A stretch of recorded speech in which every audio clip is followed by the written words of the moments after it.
আসসালামু আলাইকুম রহমতুল্লাহ। আমাদের যার সাথে একটু আগে দেখলেন যে আমি তার সাথে আসলাম এবং তাকে নিয়ে উদ্বোস করলাম। আপনাদের ভিডিও দেখে কি মনে হচ্ছে কিনা আমি জানি না, তার আসলে কিন্তু বাম পাশের হিপটা রিপ্লেস করা। দ্যাট মিনস হচ্ছে তার এই বাম পাশের হিপটা নষ্ট হয়ে গিয়েছিল, আর তা আমরা তাকে মেটাল দিয়ে একটা লোহার বল বাটি দিয়ে প্রতিস্থাপন করে টোটাল হিপ রিপ্লেসমেন্ট করা ছিল।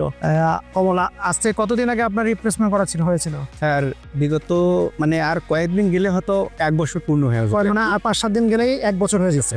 তার মানে আজ থেকে 1 বছর আগে কিন্তু ওনার আমরা হিপটা রিপ্লেসমেন্ট করেছিলাম এই নীলফামারী শহরে। তো যেটা হচ্ছে যে অনেকে ভাবে যে উঠতে বসতে পারে না, আপনি উঠবস করে দেখালাম। আপনাকে উঠবস করতে সমস্যা হয় কোনো?